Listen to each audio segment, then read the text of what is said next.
এইভাবে করে দাঁড়াইয়া আকাশের তারকার দিকে, চাঁদের দিকে এইভাবে নবীজি যখন ইশারা করলেন, ইশারা করতে দেরি হয়েছে, আকাশের একটা চাঁদ দুই টুকরা হয়ে দুইটা পাহাড়ের মধ্যে পড়ে গেছি। আরো জোরে কর। ছোট্ট পিপিলিকা, পিপিলিকায় বলে আল্লাহ যাব মদিনায়,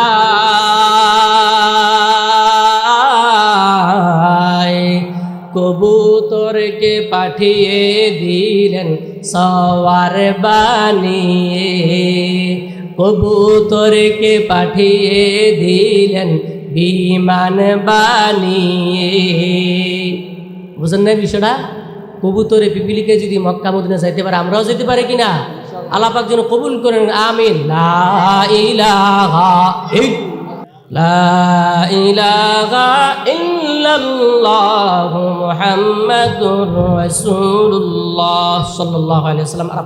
এইভাবে নবীজি যখন এক জায়গায় বসে আছেন, অনেকগুলো কাফের, আবু জাহেল, আবু লাহাব, উতবা, শাইবা, তারা আসলো, বলে যে মুহাম্মদ করেন সাল্লাল্লাহু আলাইহি ওয়াসাল্লাম, তুমি যে সত্যবাদী নবী, আর একটা প্রমাণ দাও। বলে যে কি প্রমাণ দিব?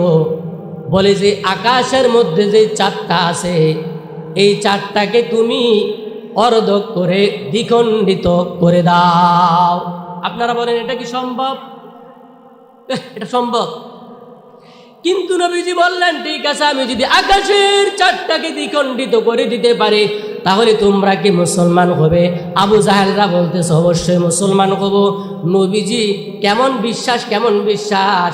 বলে যে আল্লাহর সে তেমন কঠিন বিশ্বাস, আমি যদি দোয়া করি আল্লাহ তাআলা আমারও দোয়ার বদৌলতে আকাশের চাঁদটাকে দ্বিখণ্ডিত করে দিবেন। এমন বিশ্বাস, এমন বিশ্বাস আমাদের জন্য, এমন বিশ্বাস আল্লাহ তাআলার সাথে তৈরি হয়ে যায়। সবাই বলেন আমিন। নবীজি বলতেছেন ইয়া রাব্বাল আলামিন,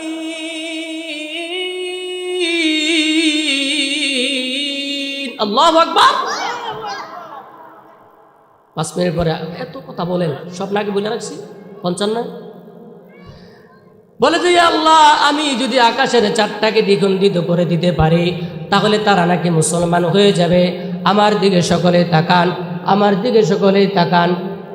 নবীজি যখন কাফেরদের আবদার রাখতে গিয়া, নবীজি যখন কাফেরদের আবদারকে রাখতে গিয়া এইভাবে করে দাঁড়াইয়া, এইভাবে করে দাঁড়াইয়া আকাশের তারকার দিকে, চাঁদের দিকে এইভাবে নবীজি যখন ইশারা করলেন, ইশারা করতে দেরি হয়েছে, আকাশের দুইটা চাঁদ, আকাশের একটা চাঁদ দুই টুকরা হয়ে দুইটা পাহাড়ের মধ্যে পড়ে গেছি। জোরে কর, আরো জোরে কর। এবার কাফেররা বলতেছে এভাবে, কি রে আসলে কি চাঁদ পড়ে গেল না? আমরা ভুল দেখতেছি। এভাবে কিতাবের মধ্যে আছে, চোখ ডলতেছে, কি ভুল দেখতেছে নাকি আসলে না স্বপ্নে? কিন্তু বারবার যখন এইভাবে করে চোখ ডলার পরেও দেখলেন যে না, আসলে বাস্তবে চাঁদটা দ্বিখণ্ডিত হয়ে গেছে। বলে যে মুহাম্মদ, তুমি চাঁদের উপরে এবং আমাদের উপরে জাদু করেছো। নাউজুবিল্লাহ কইতেন না? ইয়া আল্লাহ, কত বড় বদমাইশ! চাঁদ দ্বিখণ্ডিত করে ফেলছে, এরপরে তার বিশ্বাস যায় না। বলে যে মুহাম্মদ, আমরা বিশ্বাস করি না, মনে হয় তুমি আমাদের উপর জাদু করেছ।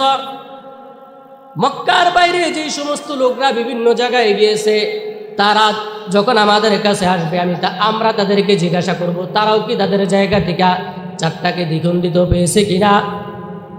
যখন বিভিন্ন লোক মক্কার বাহির থেকে এসে মক্কার ভিতরে আসলো, বলে যে ভাই, আমরা তো মক্কার মধ্যে এমন দেখলাম, তোমরা তো দূরে দূরে দূরে দূরে দূরে দূরে ছিলা, তোমরা সত্য করে বলে তো দেখি, তোমরাও চাঁদকে দ্বিখণ্ডিত দেখেছো কিনা? বলে যে আমরাও চাঁদটাকে দ্বিখণ্ডিত দেখেছি। চাঁদের একটা টুকরা একটা পাহাড়ের মধ্যে, আরেকটা টুকরা আরেকটা পাহাড়ের মধ্যে। বলে যে মুহাম্মদ তাদের উপরও জাদু করেছে। নাউজুবিল্লাহ, জোরে কর।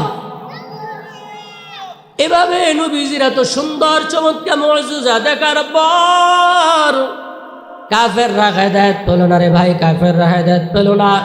নবীজি সারা জীবন আমাদের জন্য এত কষ্ট করে গেলেন, এত কষ্ট করে গেলেন, তাহলে বলেন তো দেখি, নবীজি ইচ্ছা করেই গরিবানা হালত তৈরি করে গেছেন। আমরা আরামে খাই, নবীজি আরামে খাইতে পারেন নাই। আমরা আরামে ঘুমাই, নবীজি আরামে ঘুমাইতে পারেন নাই। আমরা কত সুন্দর 24 ঘন্টা আরামে চলি। আল্লাহর কসম, নবীজি কিন্তু এভাবে আরাম করে দুনিয়াতে যান নাই। বলেছে কেন? বলেছে আমাদের জন্য। আমরা যদি 24 ঘন্টার প্রত্যেকটা মুহূর্তে আল্লাহর হুকুম মতো, নবীজির সুন্নত তরিকা মতো চলতে পারি, তাহলে আল্লাহ তাআলা আমাদেরকে দুনিয়াতে শান্তি, আখিরাতে মুক্তির ব্যবস্থা করবেন। আল্লাহ তাআলা যেন আমাদের 24টা ঘন্টা নবীজির তরিকায় আল্লাহর হুকুম মতো চলার তৌফিক দান করেন। সকলে জবান করে পড়েন আমিন। ওয়া আখিরু দাওয়ানা আনিল হামদুলিল্লাহি রাব্বিল আলামিন।